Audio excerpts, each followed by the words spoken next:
다음으로는 영어 대표 강사 홍유근 선생님의 발표가 있겠습니다. 수민쌤 이쪽으로 조금 오실게요.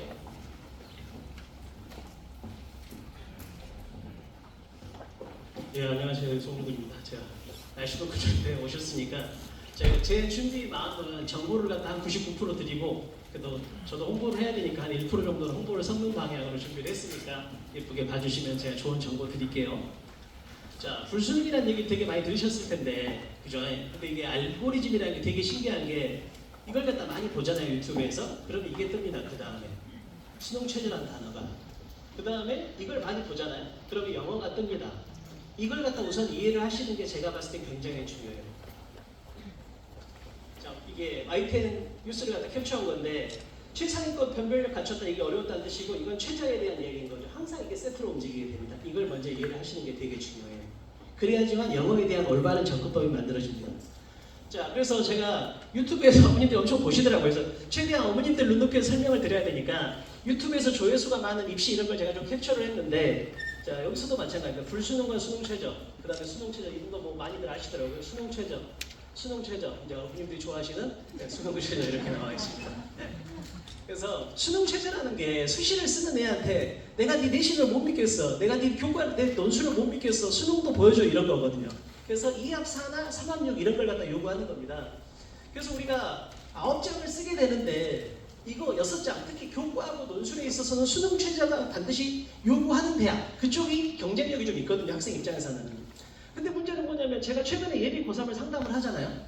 그러면 애기들이 저한테 절반 정도가 선생님 저는 정 싫어요 이런 애들이 많아요. 자, 이건 뭐냐면 이걸 안 쓰겠다는 거예요. 근데 저것도 이렇게 말하는 이걸 잘해야 돼. 근데 이것도 별로 못해요. 그렇잖아. 그러니까 제가 봤을 때 너무 안타까운 거예요. 그럼 제가 대답할 수 있는 건 이런 거죠. 지금은 포기할 때가 아니고 경쟁력을 좀 더 높여야 될 때요. 이 6장을 그렇게 쉽게 포기하면 안 돼요. 그렇잖아. 그래서 포기할 때가 아니고 경쟁력을 높일 때다. 자, 뭔 말이냐면 얘 입장도 이해는 돼요. 내가 수시의 가능성이 너무 없어 보여. 그러니까 차라리 난 정시에 집중하겠다 이렇게 생각을 한 건데, 문제는 생각해보세요. 얘가 수능 공부를 해가지고 대학교에서는 교과만으로 보기보다는 수능 성적도 보거든요. 그래서 수능을 2개로 활용하면 가능성이 높아져요. 근데 우리 애기가 수능을 갖다가 2개를 하면 가능성이 커지고 하나를 더 하자면 더 커져버려요. 근데 애기들이 오기가 있어요. 쉽게 포기 안 해. 이미 지는 정시거든. 그래서 저한테 질문을 해요. 끝까지 오기를 부려. 그럼 이제 저는, 그러니까 얘가 질문하는 건 뭐냐면, 아니 어떻게 내가 이걸 다 병행을 하냐. 근데 유튜브에도 제가 보니까 이런 질문이 되게 많더라고요. 그렇잖아요. 어떻게 병행하냐. 근데 제 대답은 이거죠. 그러니까 수시에 대한 경쟁력을 올리다 보면 저절로 정시가 좋아집니다. 쉽게 한번 설명을 드려볼게요. 자, 현재 이런 상황이니까 난 수시 접고 정시할래 이렇게 되는데, 아까 말했잖아요. 네가 2과목이 2등급이 나와. 그럼 수시에 대한 가능성이 높아집니다. 자, 하나 더 하면 더 높아지잖아요. 자, 여기까지는 뭐다? 2합4나 3합6을 만들어서 수시에 대한 경쟁력을 높이는 거잖아요. 근데 여기서 하나만 더 하면 정시 준비가 바로 됩니다. 네. 그러니까 좀 이렇게 애한테 차근차근 애 눈높이에서 전달할 수 있으면 좋을 것 같아요. 그래서 수능 체제를 갖다 준비하면 수시하고 정시의 경쟁력이 향상된다. 이걸 갖다 꼭 숙지를 먼저 하셔야 됩니다. 자, 그럼 수능 체제를 준비할 때 안정적인 게 한두 개가 있으면 굉장히 유리합니다. 그잖아요. 만약에 2합 4합 근데 영어가 1이야. 그럼 다른 거 하나 3만 있어도 되잖아요. 그럼 안정적인 거 하나인데, 뭐 여기도 되게 유명한 데인데, 자, 얘가 서강대 붙은 애인데 최저 3합치를, 근데 이걸 왜 갖고 왔냐면 이 사례를, 얘가 학생부 교과를 쓰는 애인데 학생부 교과를 쓴다는 건 3학년 수능 공부 시간에 절반 정도를 내신에 뺏기게 되거든요. 그러니까 최저를 못 맞춘 애들이 꽤 많아요, 사실은. 자, 근데 얘가 단기간에 어찌됐든 맞췄거든요, 이걸.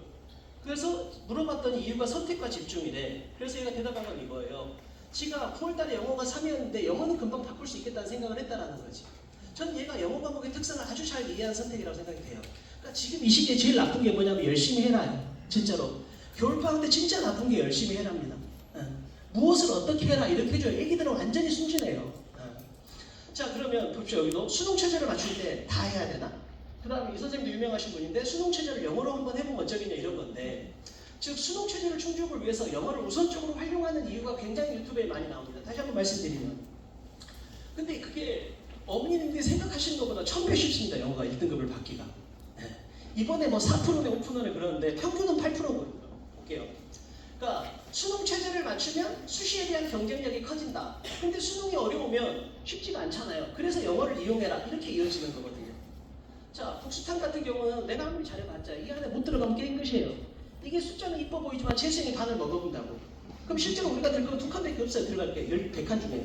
근데 영어는 평균을 내면 어찌됐든 1등급도 2배고 2등급은 거의 2배 반이 돼버려요. 그러니까 1등급, 2등급 받기가 영어가 엄청 무리해요. 그냥 이건 객관적으로. 게다가 더 중요한 건 시험이 제일 무서운 건 내가 열심히 해봤자 다 의미가 없는 거야. 다른 놈이 나보다 잘해보면. 근데 뭐 영어는 재수행에 영향도 받지 않아요. 그렇잖아요. 이런 특수성을 고려해야 돼. 객관적으로 등급의 문이 2배가 넓어. 그 다음에 나만 잘하면 돼. 근데도 못한다는 게 신기한 거죠. 왜 못할까요? 쌤을요. 보세요. 진짜 절대 속으면 안 돼요, 어머니. 그러니까 누가 정말 그래갖고 네 건강하다 이건 건강이 아니야. 건강검진에는 정확히 MRI를 찍어야지. 2학년 모의고사에서는 이 정도 나옵니다. 1등급 비율이. 근데 3학년 3월달 모의고사가 되면 3분의 1로 떨어져 버려요. 이 이유를 아시는 게 중요합니다. 그래야 겨울방학에 뭐 할지가 정해져요. 이 두 개는 아주 다른 시험지거든요. 이 시험지의 차이점을 갖다 말씀드리는 게 오늘의 핵심이 될 것 같아요. 자, 우선 지문하고 선택지를 보면 지문이 이렇게 있고 선택지가 이렇게 있잖아요.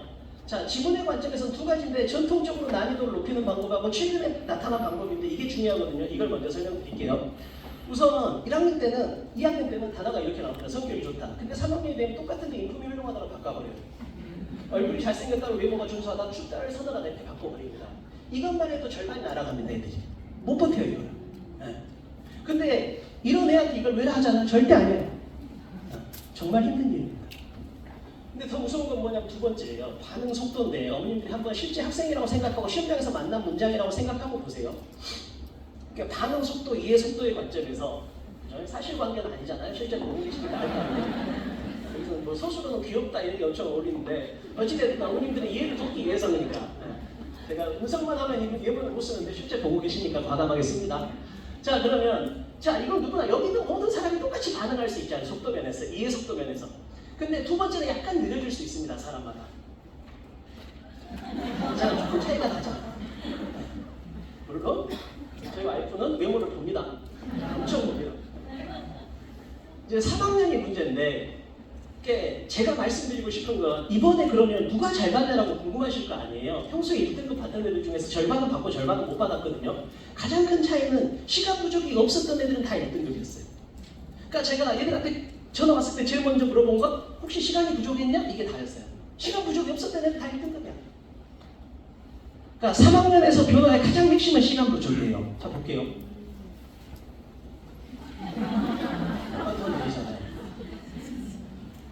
진짜 이게 다예요.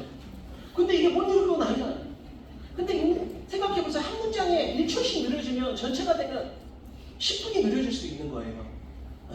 근데 더 무서운 걸 보여드릴게요. 기출문제가 얼마나 정교하냐면 자, 우리는 지금 생각해보세요. 이런 문장이 많으니까 시간이 없겠죠? 그럼 빨리 읽겠죠? 빨리 읽으면 어떤 단어가 눈에 제일 들어올까요? 누가 한번 공격적으로 대답을 해주셔야 돼요. 어떤 단어가 들어올까요? 부재. 그렇죠. 일반적으로 부재가 들어옵니다. 이게 출제자가 아주 정교하게 노리는 거다. 자, 너 잘 이해 안 되니까 서두르니까 빨리 읽어야 되지? 자, 빨리 읽으니까 이런 단어 얘가 들어오지? 생각해보세요. 이 세 개가 똑같은 문장이잖아요.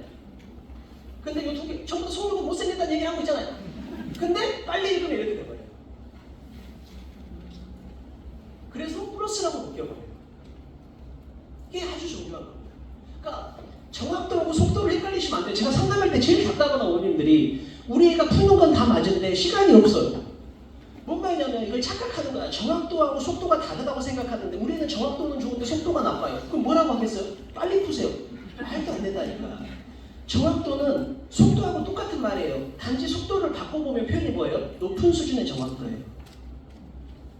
그러니까 우리는 낮은 수준의 정확도다 이렇게 말을 해야지 정확도는 좋은데 속도가 나쁘다 이렇게 말하면 그렇게 알고 있으니까 얘가 발전이 오는 거예요.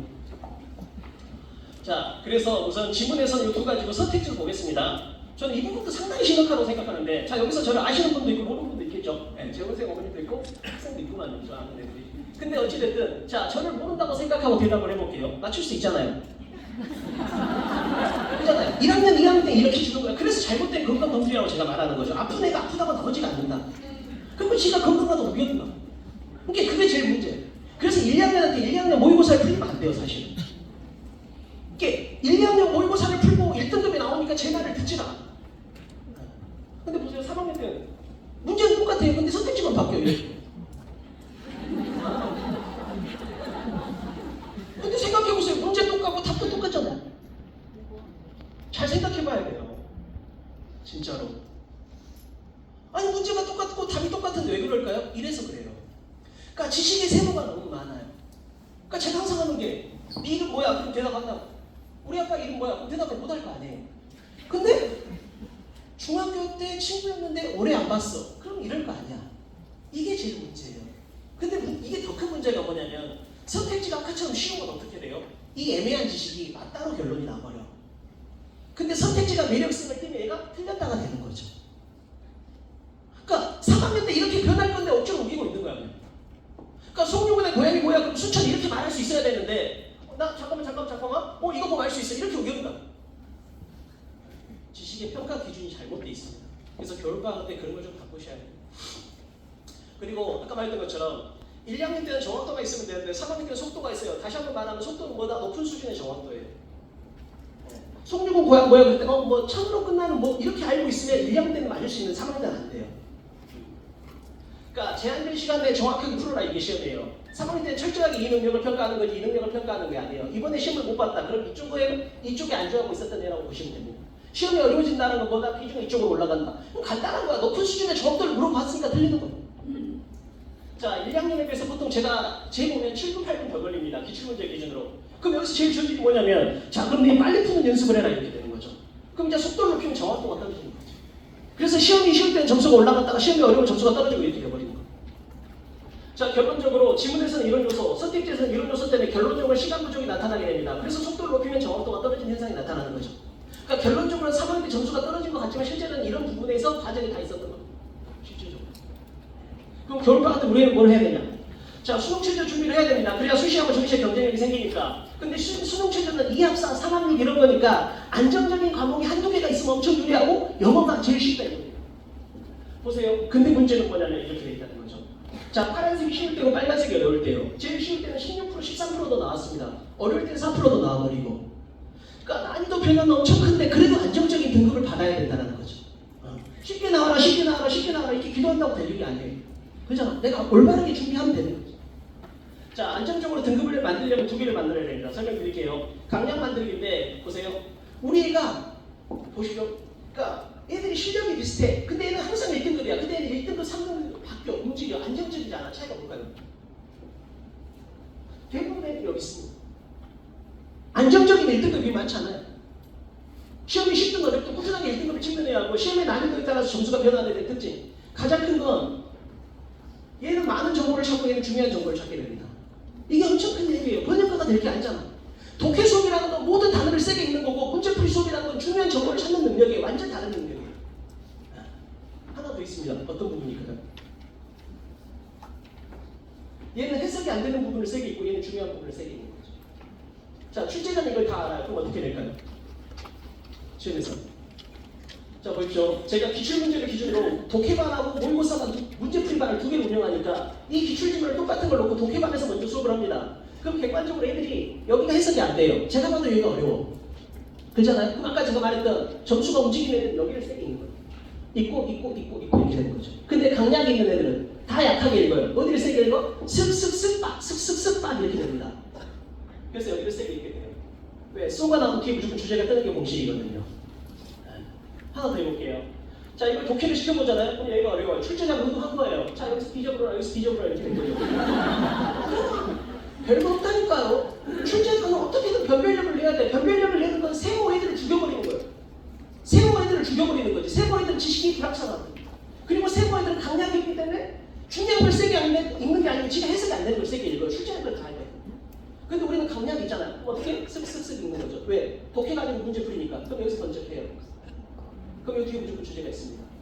자, 그러면 결론은 강약 만들기라는 건 중요한 건 세게 있고 안 중요한 건 약한 세상 쉬운 얘기예요. 근데 이게 애들한테는 어려워요. 그래서 제가 만들어 드립니다. 그냥 이렇게요. 그냥 간단하게. 저희 수업은 여기 재원생 애들도 있기 때문에 제가 거짓말 칠 수가 없어요. 제 수업 듣는 애가 있기 때문에. 자, 저희는 수업을 무조건 이걸로 다 합니다. 이걸로. 근데 이게 20페이지고 30분 강의로 끝납니다. 그리고 이걸로 모든 문제를 다 풀어주는 거죠. 제가 하는 일. 그러니까 제가 하는 일은 자, 내가 만든 게 맞아. 이것만 하면 돼. 그리고 증명하는 거예요. 계속.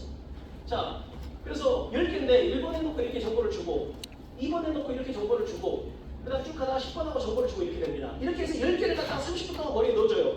그리고 모든 기출문제를 다 이걸로 풀어줍니다. 그럼 자, 어떤 교재가 있고 강의가 있겠죠? 월이 바뀌면 교재가 바뀔 거 아니에요. 교재가 바뀌는데 강의가 똑같아요. 이게 핵심입니다. 그러니까 이걸 느껴야 돼요. 상위권 애들의 특징은 이걸 느끼는 거죠. 그러니까 뭐냐면 기출 코드 관점에서 보면 모든 문제가 똑같아요. 생각해보세요. 제가 옷을 갖다 이렇게 입지만 저는 항상 이렇게 입어요. 근데 이게 남색으로 바뀌고 이게 회색으로 바뀌고 이게 검정색으로 바뀌고 이것밖에 없는 거예요. 나의 의상 코드가 있는 거거든. 그렇잖아요. 그 본질적인 코드. 그걸 보면 모든 문제가 다 똑같아져 버려요. 그러니까 우리가 이걸 느껴야 돼요. 이걸. 이게 핵심이에요. 이걸 못 느끼면 걔는 시험을 못 본다고 보면 돼요. 근데 이게 두 달이면 완벽하게 됩니다. 제가 생각하기에 어느 정도 얘가 어느 정도의 노력만 해준다면 두 달이면 확실하게 이걸 느낄 수 있게 해줍니다. 그러면 공부에 대한 자신감을 확실하게 가질 수 있어요. 자, 그러면 이제 경계 만들기인데 강량을 만들면 경계는 저절로 만들어집니다. 경계 만들기라는 건 뭐냐면 평균적으로 45문제 중에서 40문제는 노력하면 늘 편리한 문제고 이 5개는 어렵습니다. 절대평가 기준은 이렇게 나옵니다. 평균적으로. 그래서 우리가 5단률 5등 이런 걸 보는 거죠. 그러면 우리가 흔히 말하는 이 5단률 5등, 내가 말하는 40도에서 이 5문제는 뭐냐면 아까 말할 때 이런 거예요.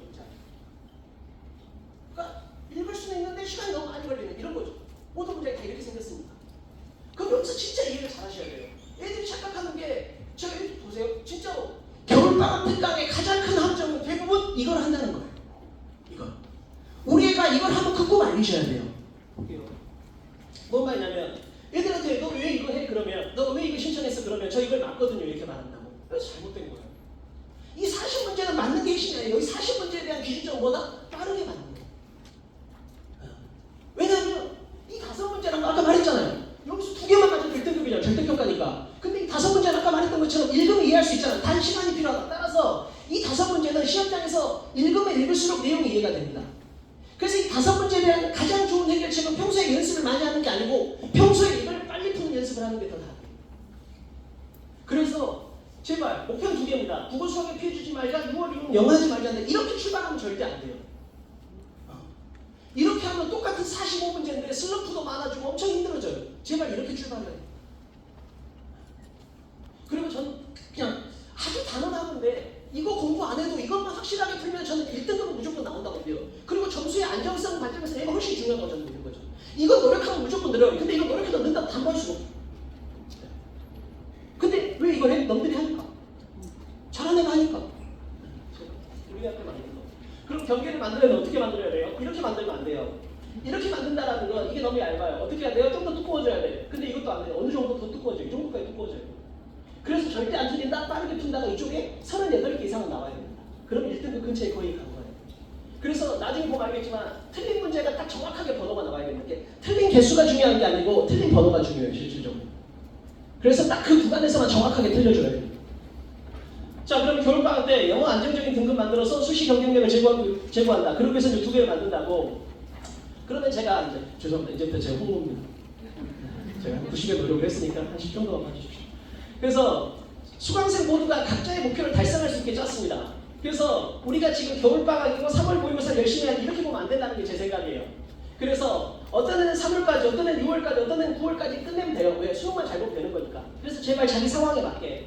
그래서 제가 만든 바는 이렇게 되는 거죠. 현재 제가 재원생을 받았을 때 이건 현재 4등급 이하다. 그럼 35개를 확실하게 만들어주고 최종적인 1등급은 9월까지. 현재 2, 3등급이다. 그럼 이번 겨울방학에 40개를 만들고 6월 때까지는 1등급을 만든다. 근데 우리가 현재 1등급이다. 그럼 이번에 영어를 마무리한다. 이렇게 생각하시면 될 것 같아요. 그럼 가장 합리적인 것 같아요. 그리고 개강을 2번 합니다. 1월 3일부터 등산을 시작하거든요. 등산을 시작하는데 슬리퍼를 신고 오는 애들이 있어요. 그러니까 1월 3일에 정식 개강인데 이때 개강하는 건 뭐냐면 우리 애가 슬리퍼를 신고 있다면 등산화로 바꿔줘야 됩니다. 반팔을 입고 있다면 등산복을 입혀줘야 돼요. 그런 시간이라고 생각하시면 돼요. 제 생각에는 보통 아까 말했잖아요. 기출코드 탑10을 익히는데 30분이 끝난다 했잖아요. 2주면 상당히 많은 양을 끝낼 수 있습니다. 그래서 우리 애가 혹시라도 성실함이 떨어진다. 또는 2등급이 불안하다. 네, 그래서 안전한 1등급이면 이때 오면 되고 좀 불안한 2등급 또는 3등급이면 이때 오면 좋습니다. 그리고 작년에는 제가 공식적으로 개강은 안 했는데 온라인 수강을 10명 정도 했거든요. 이건 그냥 단순합니다. 내신 무조건 2등급 이내야 됩니다. 집이 멀고. 집이 멀어서 현장은 못 들어. 근데 온라인으로 듣고 싶어. 근데 전제는 무조건 2등급 이내야 됩니다. 그래서 겨울방학 때 1호로 완성하고 여름방학 때 실전 모의고사 하고 중간에 내신 뒤지기 하면 됩니다. 그래서 간단하게 말하면 이 수업을 들을 수 있는 애는 내신은 좋은데 수능 체제가 걱정된다. 우리가 엄청 성실한데 비효율적으로 공부한다. 그럼 제가 자신 있게 추천할 수 있습니다. 무조건 됩니다. 자, 그리고 하나만 더 질문 나는 게 어머님들 3학년 내신에 대한 고민을 미리 하셔야 돼요. 대부분 일반 강좌가 3학년 내신 기간에 휴강을 합니다. 근데 저희는 희망제한에서 1학년 때하고 동일하게 진행합니다. 그래서 수능과 내신을 동시에 진행하기 때문에 중요한 이벤트가 있는데 특히 내신에 관련될 때만큼은 학생부를 갖다가 쓰는 애들은 수능 공부를 빼주고 내신으로 공부를 바꿔줍니다. 네. 그래서 우리가 학생부를 6장 쓰겠다 그럼 6주 동안 내신 5일 하는 겁니다. 근데 우리가 벼락치기 하겠다 그럼 1주만 한다 이렇게 생각하시면 돼요. 그래서 내신 부분도 애 상황에 맞게 진행이 됩니다. 그 대신 애한테 꼭 말해줘야 될 건 6월 달에 점수가 떨어질 걸 알려줘야 돼요. 안 그러면 기말고사에 큰 피해가 갑니다. 대신 걱정할 필요는 없다. 왜? 9월 달에 성적이 다시 회복이 돼요. 여름방학에 역시나면. 그래서 우리 애가 학생부 교과를 준비하고 내신에 올인하겠다 그러면 6월 달에 점수가 떨어질까지 알려줘야 됩니다. 그래서 한 달만 생각할 게 아니고 1년을 생각하고 계획을 짜줘야 되고 전체 계획이 아니고 나의 계획을 짜줄 수 있어야 되고 저는 이렇게 좀 도와주고자 합니다. 그리고 이건 제가 온라인 이제 집중 관리하는 건데 이렇게 생겼습니다 실제로. 그래서 제가 여러분들 온라인 선생님과 같이 있는 모습입니다. 그래서 온라인 독서실하고 모의고사를 하는데 제가 이런 자부심을 갖는 게 온라인 뭐 독서실하고 모의고사를 그냥 보여주기 식으로 그냥 하는 게 아니고 제가 직접 참여합니다. 90% 이상. 그래서 제가 이렇게 피드백을 주는데 이건 제가 너무 보람차서 갖고 왔어요. 이건 좀 자랑하고 싶어서. 제가 이제 온라인 끝나고 나면 생각해보세요. 야식도 못 먹고 고생을 했잖아요. 근데 이거 끝나고 나서 이렇게 써주거든요. 근데 이게 나한테 너무 보람차게 와서 제가 이거 자랑하려고 한번 가져와봤습니다. 제가 해주고 싶은 단어들이에요. 네. 단순하게 지식을 하나 더 해주는 거 이걸 넘어서서 얘가 좀 마음가짐의 변화 이런 걸 갖다 만들 수 있는 기회를 좀 제공하고자 그렇게 생각해보고 있습니다. 그래서 이건 전화번호라서 제가 병원에 가보면 느끼는 건데 의사 선생님 불친절하면 되게 속상하더라고요. 네. 그래서 저도 좀 불친절한 편이었는데 혹시라도 우리 애에 대한 맞춤형 설명이 필요하다 그러면 이쪽으로 전화 주시고 그 다음에 이제 제가 어찌됐든 제가 인생의 절반을 갈아서 넣은 게 제가 강사로서의 결과물이기 때문에 자신감이 되게 있거든요. 근데 제가 아기를 늦게 낳아서 지금 제가 3살인데 그 아기를 낳아보니까 그 두려움이 좀 있어요. 옛날 같으면 무조건 내 소리 들으면 된다 이런 게 있는데 지금은 이렇게 남의 자녀를 낳는다는 게 좀 무서운 일이다에 대한 생각은 많이 든 것 같아요. 제가 애를 낳고 보니까 제가 무서워서 유치원도 안 보내거든요.